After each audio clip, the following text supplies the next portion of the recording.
Chapter 28. Every object in the next day's journey was new and interesting to Elizabeth, and her spirits were in a state of enjoyment, for she had seen her sister looking so well as to banish all fear for her health, and the prospect of her northern tour was a constant source of delight. When they left the high road for the lane to Hunsford, every eye was in search of the parsonage, and every turning expected to bring it in view. The paling of Rosings Park was their boundary on one side. Elizabeth smiled at the recollection of all that she had heard of its inhabitants. At length the parsonage was discernible. The garden sloping to the road, the house standing in it, the green pales and the laurel hedge, everything declared they were arriving. Mr. Collins and Charlotte appeared at the door, and the carriage stopped at the small gate, which led by a short gravel walk to the house, amidst the nods and smiles of the whole party.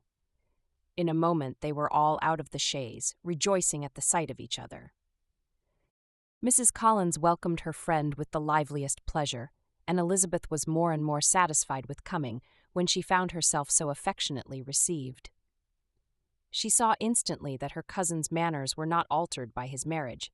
His formal civility was just what it had been, and he detained her some minutes at the gate to hear and satisfy his inquiries after all her family. They were then, with no other delay than his pointing out the neatness of the entrance, taken into the house, and as soon as they were in the parlor, he welcomed them a second time, with ostentatious formality, to his humble abode, and punctually repeated all his wife's offers of refreshment. Elizabeth was prepared to see him in his glory, and she could not help fancying that in displaying the good proportion of the room, its aspect, and its furniture, he addressed himself particularly to her, as if wishing to make her feel what she had lost in refusing him. But though everything seemed neat and comfortable, she was not able to gratify him by any sigh of repentance, and rather looked with wonder at her friend that she could have so cheerful an air with such a companion. When Mr. Collins said anything of which his wife might reasonably be ashamed, which certainly was not seldom, she involuntarily turned her eye on Charlotte. Once or twice she could discern a faint blush, but in general Charlotte wisely did not hear.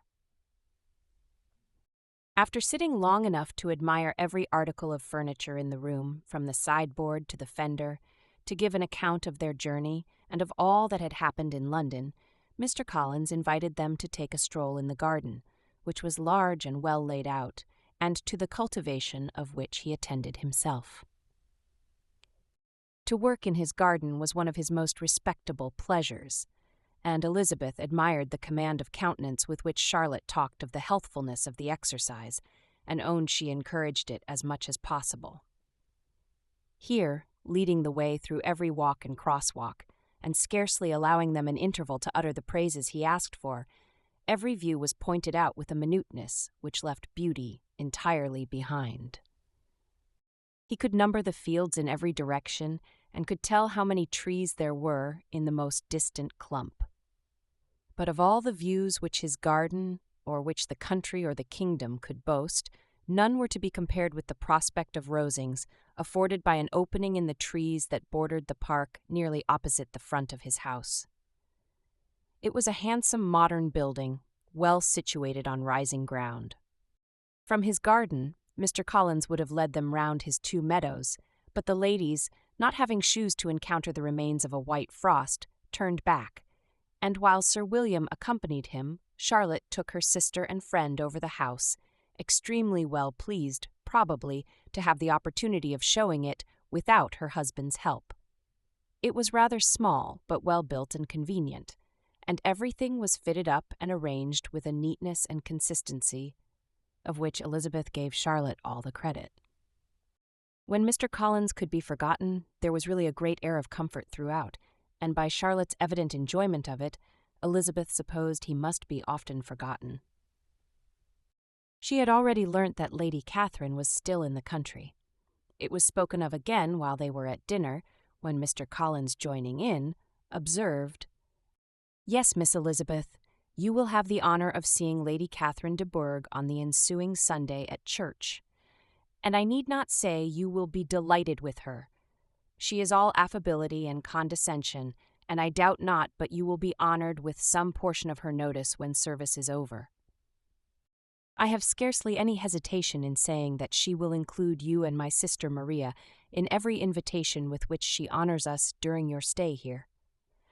Her behavior to my dear Charlotte is charming. We dine at Rosings twice every week and are never allowed to walk home. Her ladyship's carriage is regularly ordered for us. I should say one of her ladyship's carriages, for she has several. Lady Catherine is a very respectable, sensible woman indeed, added Charlotte, and a most attentive neighbor. Very true, my dear, that is exactly what I say. She is the sort of woman whom one cannot regard with too much deference. The evening was spent chiefly in talking over Hertfordshire news and telling again what had been already written. And when it closed, Elizabeth, in the solitude of her chamber, had to meditate upon Charlotte's degree of contentment, to understand her address in guiding and composure in bearing with her husband, and to acknowledge that it was all done very well. She had also to anticipate how her visit would pass. The quiet tenor of their usual employments, the vexatious interruptions of Mr. Collins, and the gaieties of their intercourse with Rosings. A lively imagination soon settled it all. About the middle of the next day, as she was in her room getting ready for a walk, a sudden noise below seemed to speak the whole house in confusion, and, after listening a moment, she heard somebody running upstairs in a violent hurry and calling loudly after her. She opened the door and met Maria in the landing-place, who, breathless with agitation, cried out, "Oh, my dear Eliza, pray make haste and come into the dining-room, for there is such a sight to be seen. I will not tell you what it is. Make haste and come down this moment." Elizabeth asked questions in vain. Maria would tell her nothing more, and down they ran into the dining-room, which fronted the lane, in quest of this wonder. It was two ladies, stopping in a low phaeton at the garden gate. "And is this all?" cried Elizabeth. "I expected at least that the pigs were got into the garden, and here is nothing but Lady Catherine and her daughter." "La, my dear," said Maria, quite shocked at the mistake, "it is not Lady Catherine. The old lady is Mrs. Jenkinson, who lives with them. The other is Miss de Bourgh. Only look at her. She is quite a little creature. Who would have thought she could be so thin and small? She is abominably rude to keep Charlotte out of doors in all this wind. Why does she not come in?" "Oh, Charlotte says she hardly ever does. It is the greatest of favors when Miss de Bourgh comes in." "I like her appearance," said Elizabeth, struck with other ideas. "She looks sickly and cross. Yes, she will do for him very well. She will make him a very proper wife." Mr. Collins and Charlotte were both standing at the gate in conversation with the ladies, and Sir William, to Elizabeth's high diversion, was stationed in the doorway, in earnest contemplation of the greatness before him, and constantly bowing whenever Miss de Bourgh looked that way. At length there was nothing more to be said. The ladies drove on, and the others returned into the house. Mr. Collins no sooner saw the two girls than he began to congratulate them on their good fortune, which Charlotte explained by letting them know that the whole party was asked to dine at Rosings the next day.